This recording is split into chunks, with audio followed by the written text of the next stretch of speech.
Immaginate per un attimo di trovarvi in un luogo remoto durante un viaggio. All'improvviso si verifica un'emergenza, un incidente, un guasto meccanico o una situazione di pericolo. Bene, in una situazione del genere il nostro iPhone potrebbe salvarci la vita.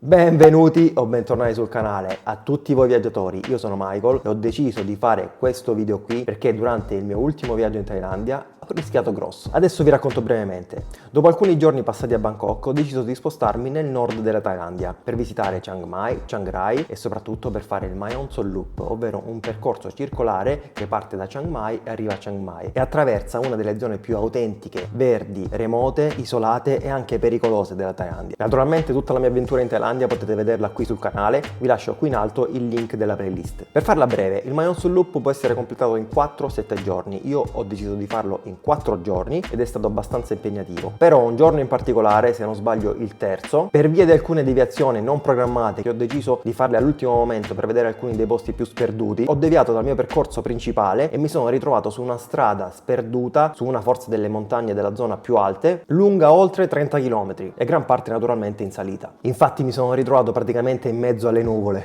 ma dopo alcuni chilometri mi sono presto reso conto che quella era una delle strade peggiori, più isolate e probabilmente più pericolose che abbia fatto in tutti i 600 km e oltre del loop. Continuavo a salire con il mio scooter 125 e non vedevo nessuno, soltanto animali attraversare la strada. Il cellulare prendeva veramente a tratti e iniziavo ad aver paura di ritrovarmi un po' nei guai, soprattutto se lo scooter avesse avuto dei problemi o se ad esempio fossi caduto, mi fossi fatto male in qualche modo, perché la strada era veramente disastrata. Quando le cose stavano iniziando a mettersi veramente male perché era finito quel poco asfalto che c'era e mi sono ritrovato su una strada completamente sterrata, impraticabile per via di una deviazione che non capivo, grazie al mio istinto e soprattutto grazie ad un coltivatore che ho trovato lì in mezzo ai campi, l'unica persona che ho visto su quella strada lì, sono riuscito ad uscirne illeso. Quindi fortunatamente io non ne ho avuto bisogno, ma quella è stata sicuramente una situazione che nel caso in cui mi fossi ritrovato nei guai, il mio iPhone avrebbe potuto salvarmi la vita. Ok, ma in che modo? Semplice, con la funzione SOS emergenze. Il nostro iPhone è in grado di collegarsi al satellite nonostante non ci sia campo o connessione internet ed è in grado di effettuare una chiamata o una chat di emergenza con i soccorsi. Questa funzione qui è disponibile su tutti gli ultimi iPhone di nuova generazione, se non sbaglio dal modello 14 in poi, ed è inclusa con l'acquisto del telefono per i primi 2 anni. Vi faccio vedere brevemente come funziona, perché possiamo fare anche una prova demo. Provarlo è semplicissimo, basta andare nelle impostazioni del nostro iPhone, scendere fino a SOS emergenze, andare giù e qui come vedete troverete SOS emergenze via satellite, iPhone in grado di avviare una connessione satellitare per contattare i servizi di emergenza quando non è possibile effettuare una chiamata. Prova la demo, avanti,